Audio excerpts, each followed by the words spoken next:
You need to try the brand new portable Tornado wind turbine from Solar Labs. The turbine is on sale at an early bird price of €99, 47% lower than the retail price. You can find more information at igg.me/AT/tornado-turbine or follow the link in the episode description. Hello, good evening, welcome to the middle of the week. It's another episode of Brett's Old-Time Radio Show for a Wednesday. Welcome to my home here in beautiful Lyme Bay. A massive thank you from myself and Lola. Lola's in the studio. She's just curled up on her beanbag, just listening in, just seeing what's going on. So very good evening from myself and Lola. Thank you for joining us once again for our regular late night visit to those dusty studio archives of old-time radio shows right here at my home on the south coast of the United Kingdom. I'm Brett, I'm your host for Nighttime Podcast. Welcome to another episode. As always, social media, Instagram, YouTube and Facebook. Do please check them out. They're all called Brett's Old-Time Radio Show. And we've got a supporter page, patreon.com/Sunday Night Mystery. Time now, with it being a Wednesday, for our brilliant episode of Rocky Jordan. This one's called The Big Gamble, and it was first broadcast on the 23rd of April, 1950. Now, Del Monte Foods brings you a world of adventure with Rocky Jordan.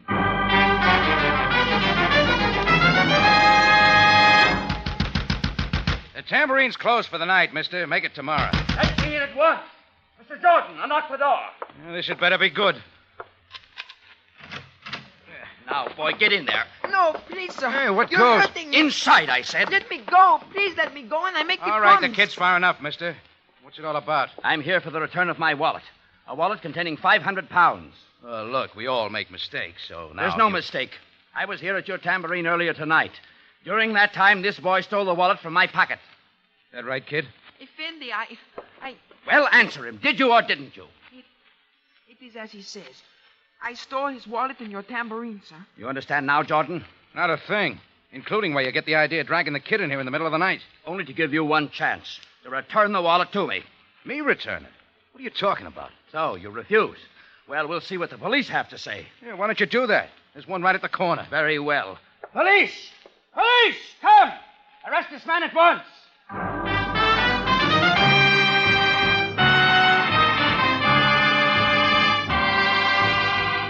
Del Monte, the brand you trust for flavor in so many good foods. Yes, Del Monte, the best-liked brand of canned fruits and vegetables in the whole wide world, takes you now to the Café Tambourine in Cairo, gateway to the ancient East, where modern adventure and intrigue unfold against a backdrop of antiquity. Tonight's Rocky Jordan story, The Big Gamble.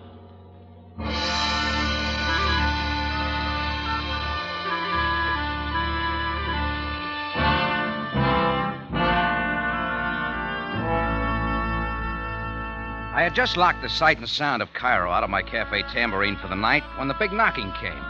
I made the mistake of opening up.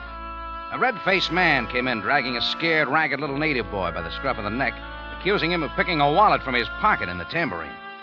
Then he demanded that I return it. In another minute, he had the police in, and we all went down to headquarters. I'd counted on Sam Sabaya straightening things out, but that was my second mistake. Seated in Sam's place was Sergeant Greco. And who accuses this man? I do, Sergeant, for the theft of my wallet in his cafe. So, Mr. Jordan, again you stand before me prepared to protest your innocence. Let Sam handle it, Greco. Where is he? The Captain Sabaya has a habit of sleeping at night. I am in command. Now, your name, please. Ronson. Howard Ronson. This boy can tell you everything that happened. Go ahead, boy. As you wish, sir. A moment, boy. What is your name? Where do you live? I am Stefan. I live with my sister on the Sharia Wisik. But I would not want her Continue. to know. You were saying that you saw this Mr. Jordan steal the wallet from Mr. Ronson's pocket. He didn't see anything like that, Greco. Silence! Proceed now, boy, and quickly. It was I who took the wallet from the man. But I did only as I was told. Go on, go on. Tell him who hired you to steal there. I was hired by Mr. Jordan.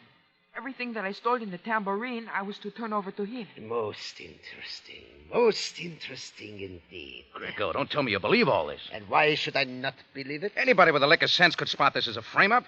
Get Sam down here. He can tell you. It is hardly necessary to awaken the Capitan about such a small matter. Sergeant, it's certainly not a small matter to me. My wallet contained 500 pounds, all I had in the world. I'm stranded in Cairo without it. Yes, Mr. Ronson. We have ways of getting the truth from men such as this. Where is it, Mr. Jordan? I wouldn't know. The boy can tell us. Where did Mr. Jordan tell you to put it, boy? He told me to place it in the yellow bowl, back of the tambourine bar. I suggest we look there immediately. If it takes a search warrant... That won't be necessary. And come, all of you. We shall see now who is telling the truth.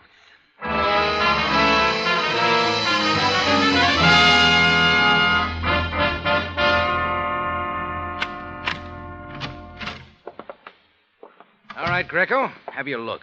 Now, boy, about the bowl where Mr. Jordan told you to hide the wallet. There, at the back end of the bar. Stay where you are. I will see.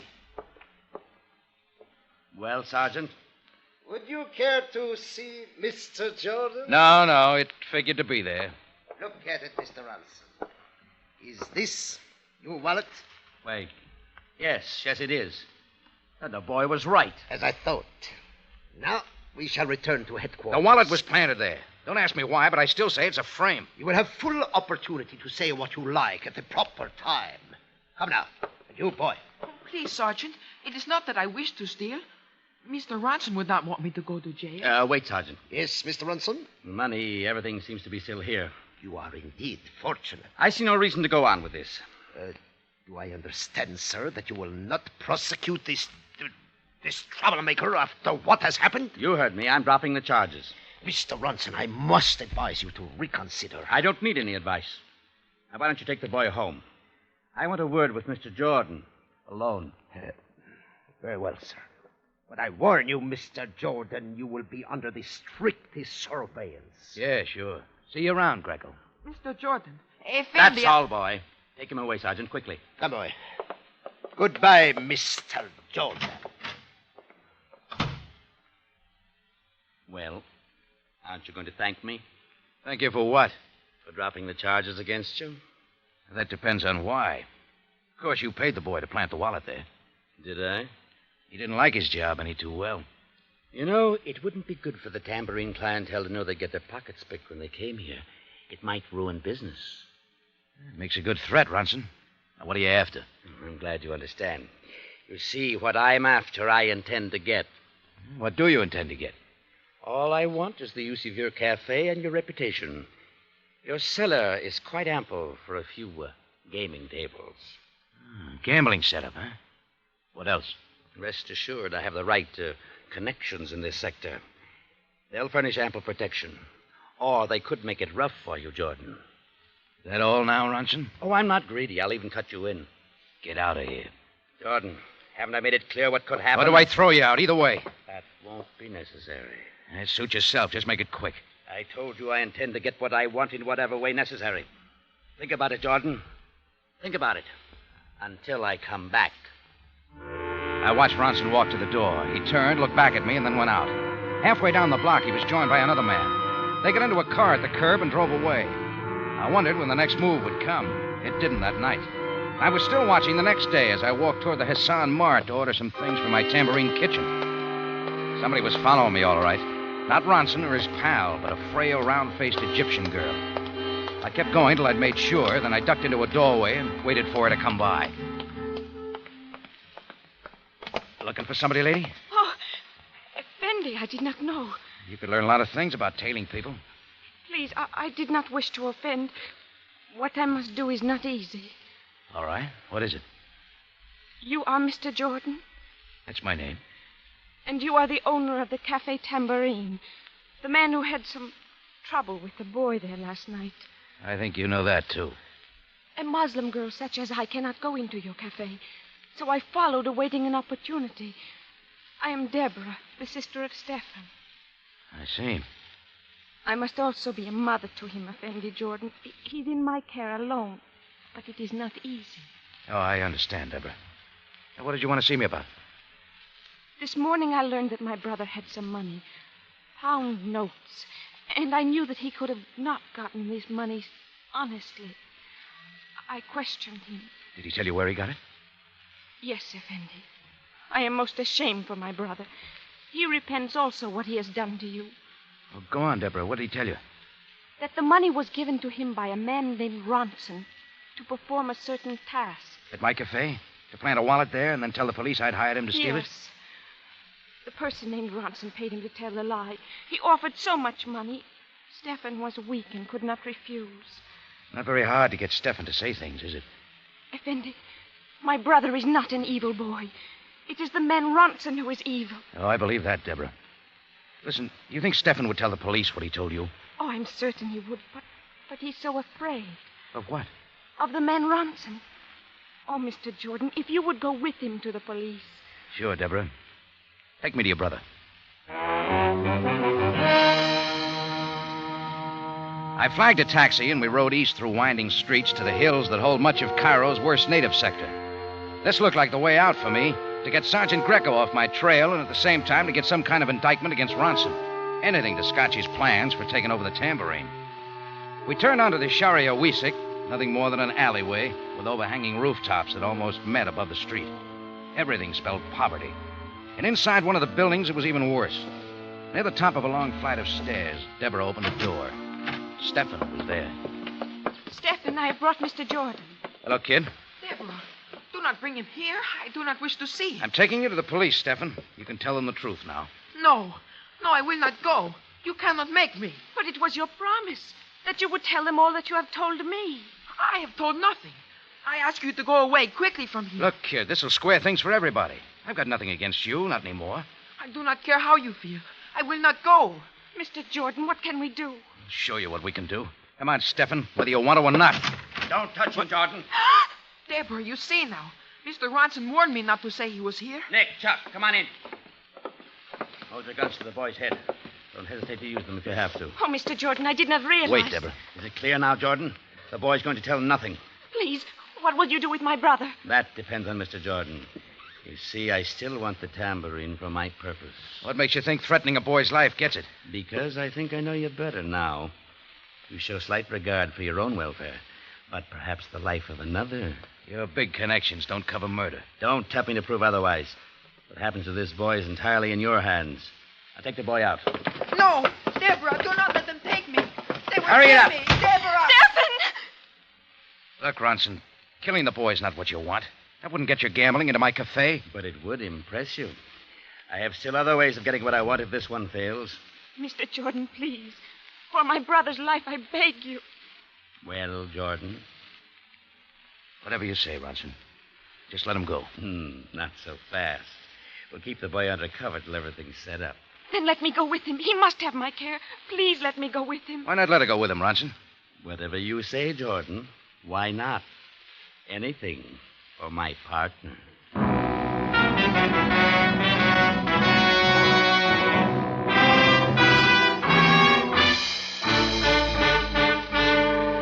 Del Monte Foods is presenting tonight's adventure with Rocky Jordan.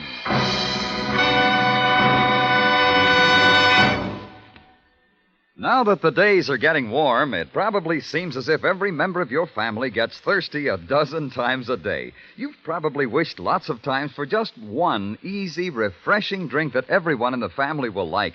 And I think you'll find it in Del Monte Pineapple Juice. That's right, Larry. Del Monte Pineapple Juice has a special kind of refreshing flavor that tastes good from breakfast to bedtime. Really, this sunny, healthful juice does offer you an extra dividend of refreshment, a golden tropic flavor. Such a perfect balance of tartness and sweetness you find in fully ripe pineapples and nowhere else. Del Monte starts with truly exceptional, superior pineapples, picks them ripe and packs them fast. And the flavor result is something to taste in every style of Del Monte pineapple, whether it's sliced, crushed, chunks, tidbits, or that sparkling golden juice. Don't worry, Larry. There's always a space reserved in my refrigerator for several cans of Del Monte Pineapple Juice. Yes, it's the perfect all-around refreshment for your entire family. So buy plenty when you buy Del Monte Pineapple Juice.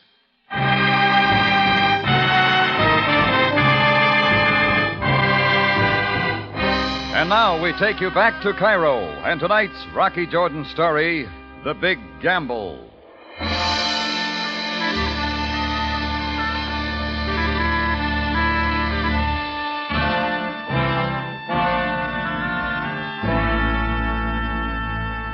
Well, all I could do was open up my tambourine to Ronson's gambling setup and wait for my chance to turn the tables. It was either that or the boy's life, and I couldn't have that on my head. By that night, I knew how well Ronson had laid his plans. The tambourine seller was all ready, and his mob were moving the gambling stuff in. Hurry it up, boys. The dice table's in the middle of the floor. Ronson. Yes, what is it? Don't forget the bargain. Later, Jordan. I'm very busy. If you got what you want, turn the kid loose now. Do it quick. Don't be impatient. When we get into operation, it's soon enough. Believe me, if anything happens to Stefan or his sister. Wait.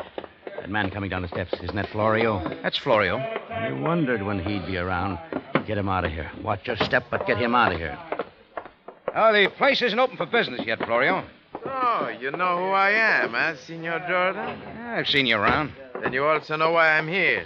Because I found that you and this man Ronson are setting yourselves up in the gambling business. Looks that way, doesn't it?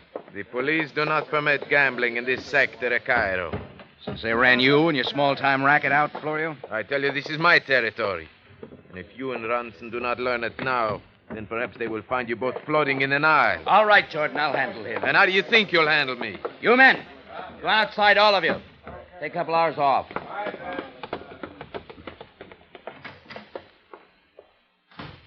Ah, so you wish us to be alone, huh? Now you're ready to suggest a deal? There's no deal, Florio. I just wanted to tell you you're all through. This is my part of town now. You have delusions, senor. I said you're through. I've warned you, Senor Ronson. I don't like threats. Now you get out and stay out. In good time, I'll go. But first, I'll show you. Cut it, Florio. Keep back, Jordan. I said I'd handle Not it. with a knife. The deal was for gambling, Ronson, not murder. Murder's a byproduct of gambling, Jordan. You know that. So what happens now? When Florio's boys start missing him? They won't be mad at me. This is your tambourine. Hey, Rocky. Keep him up there, Jordan. Yeah, Chris, what is it? Captain Tobias up here. Wants to see you. Tell him I'll be right up. Sure, Rock. I'll tell him. Talk to him, Jordan. But just remember, my men are all around watching. And I'll be right behind the door. Well, Jordan, you seem quite busy. Do I, Sam? What's on your mind? Oh, come, Jordan. Must my visits to your tambourine upset you so much? Oh, sorry. Just a couple of things in my mind. Oh? Perhaps it is about the trouble you had last night with the pickpocket. So Greco finally told you? Yes, he did. However, it seems that Mr. Ronson will not press his charges against you. You are fortunate. He'd never prove it, Sam. You know that. No, I do not think you would employ a child for such a purpose. And as for picking the pockets of your customers, well, it would only harm business. You might explain all that to Greco. I believe he knows that, too. But as for this man Florio, he is quite another problem. Florio? You know him then, Jordan. I didn't say that. What about him? I'm not quite sure. There have been rumors in this sector. It appears that Florio is not satisfied. About what? We will see. I'm looking into the matter. But tell me something, Jordan. Yeah? Do you think Florio plans to make a comeback in gambling? How should I know? It is only that I saw Florio enter your tambourine a moment ago. Where is he? I do not see him now. Florio's not here, Sam. Not now. Perhaps there is a mistake. Very well, that will be all. But, Jordan. Huh? What now? I somehow sense that you are faced with a decision, one entirely your own. Let me only advise you. No matter for what purpose, there is no escaping the law, either of Allah or man. You understand?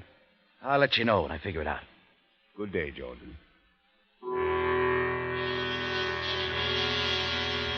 So I was in it up to murder now, and still I didn't dare open my mouth. When I got back to the cellar, Florio's remains were already gone. Ronson was real efficient that way. Well, I'd started my gamble, and I knew it was time now to throw in some more chips. I had to find Stefan and Deborah. They were the only answer I could give to Sam or anybody else for what had happened. I walked down the street a couple of blocks, the eyes of Ronson's men on me all the way. After buying an afternoon paper, I strolled slowly back till the right beggar came along. Bakshish, Effendi, for the poor, helpless, blind. Keep walking, Joby. The blind must beg for piastres, Effendi. Only a coin or two. Yeah, sure. Here you are. Ah, Futu Shakir. Allah praise you. Don't mention it. I always hand out 5-pound notes. Oh, but you are mistaken, Effendi. This is but a 1-pound note. Huh? What year? 1948.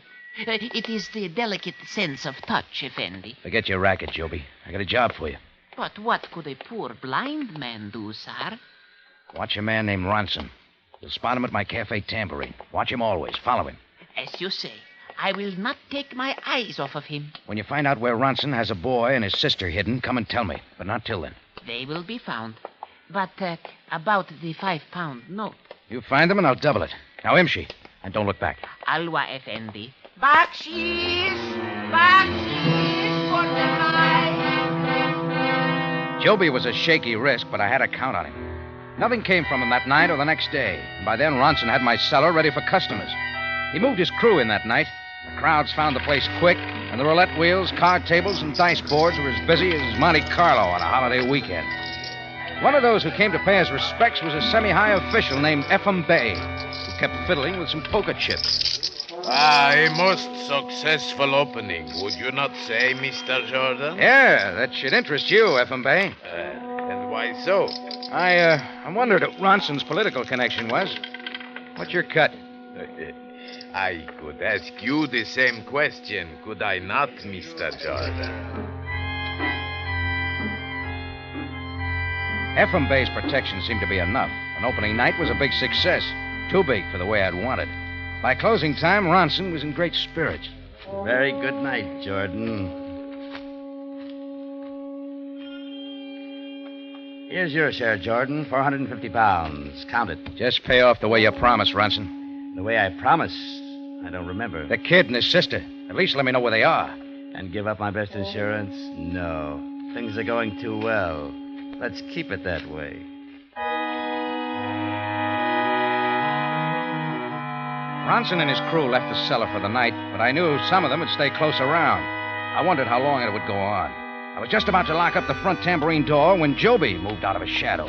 Bakshish! Bakshish for the blind, Effendi. Say it fast, Joby. I have found the boy Stefan and his sister, Mr. Jordan. Where? In a small houseboat on the Nile, the third north of the Bullock Bridge. Here. Here's your 10. Now, you got another job. Your wish, Effendi. Get in touch with Florio's men. Tell them Florio was killed by Ronson in my tambourine cellar where the gambling goes on. Oh, but Mr. Jordan, when they learn of this, most terrible things will happen. Yeah, I hope so. Now go tell them. Get going, Joby. Joby scooted off, and I locked up for the night. Nothing happened through the next day, but there was plenty in the air, and I felt something coming. The gambling crowds were heavier than ever that night. Ronson hadn't showed up yet, but the pint-sized politician Lyme Bay was there again, still shuffling a bunch of poker chips in his hand. Well, Mr. Jordan, something still disturbs you? You seem contented enough, Lyme Bay. And why not? Things are going quite well. They might get even better. Do you not agree? Sure, he'll get better. He'll get a lot better. Mr. Jordan, help me get out of here.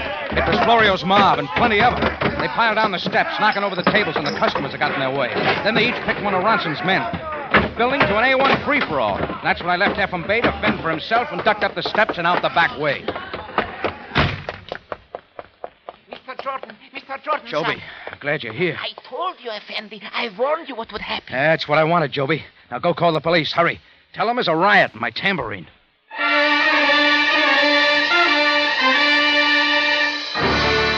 In just a moment, Rocky Jordan returns to conclude tonight's story.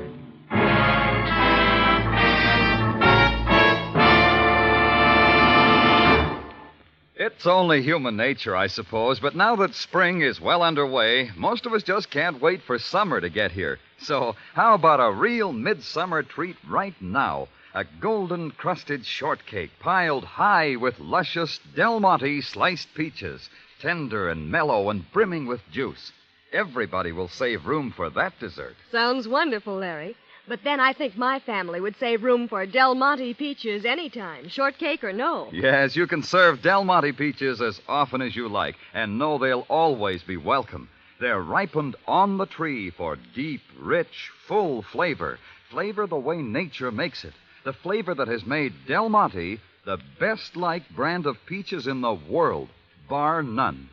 You will want to serve them often, too, not only because they're delicious, but because they're easy for you and sensibly priced in the bargain. Of course, Del Monte peaches are popular, Larry. We women like to be sure we get our money's worth in quality and flavor every time. So why not plan a tempting peach salad or dessert this week? Ask for Del Monte sliced peaches tomorrow, and don't settle for less. Back now to Rocky Jordan for the conclusion of tonight's story.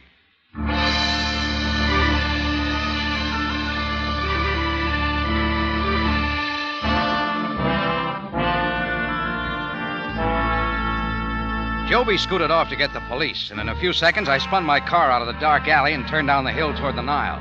I parked near the Bulak Bridge and made my way to the water's edge. I spotted the little houseboat with one of Ronson's heavies guarding the narrow gangplank that led to shore.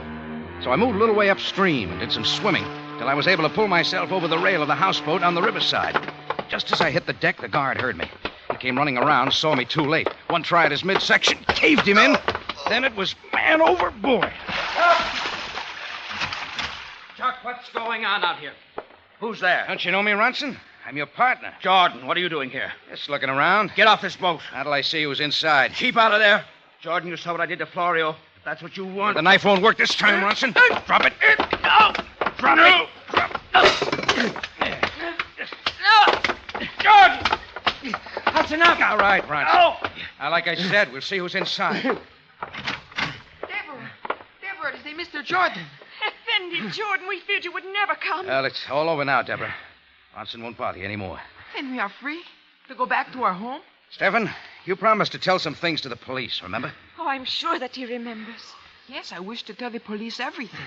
And to prove to them that you did no wrong. Now, you've got yourself a big job, Stefan. But let's go.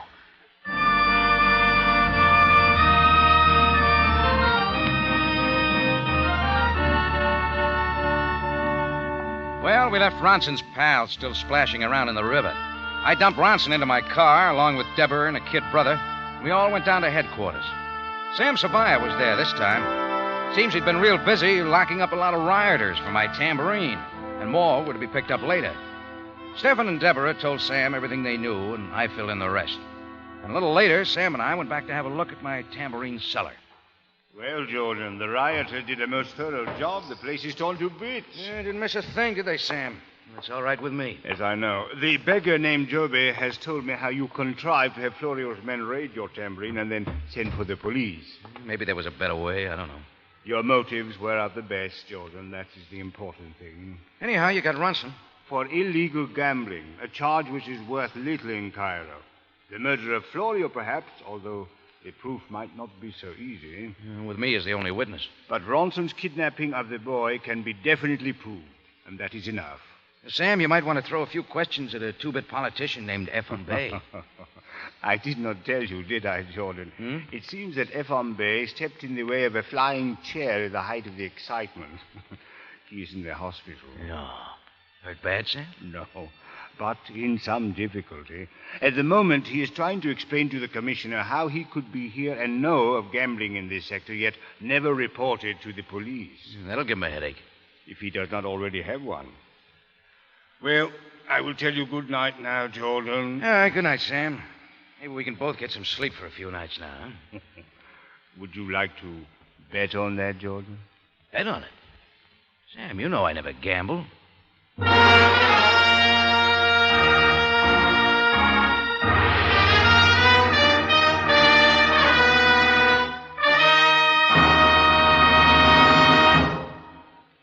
For superb flavor, for dependable quality always, enjoy Del Monte fruits and vegetables. Remember, buy wisely.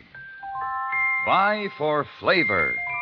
Buy Del Monte, the brand you trust for flavor in so many good foods.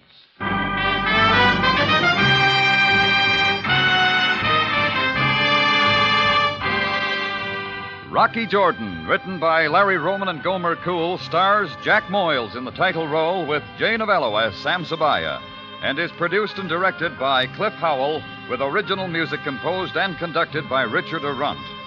Remember, you have a date next week at the Cafe Tambourine, run by Rocky Jordan. Same time, same station. And the story is The Mystery of Carl Kleist.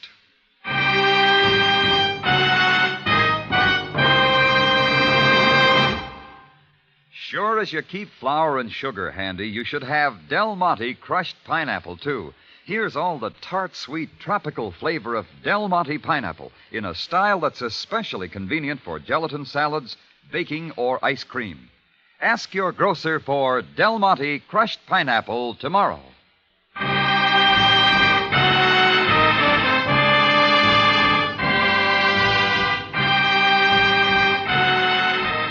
Larry Thor speaking. Rocky Jordan is presented over CBS, the Columbia Broadcasting System.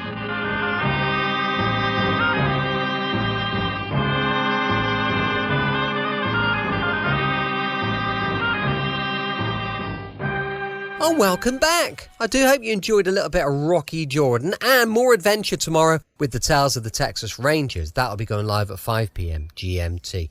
Thank you for listening. I'll be with you 7 days a week, each and every week, and I'll see you tomorrow on Brett's Old-Time Radio Show. Love you. Bye.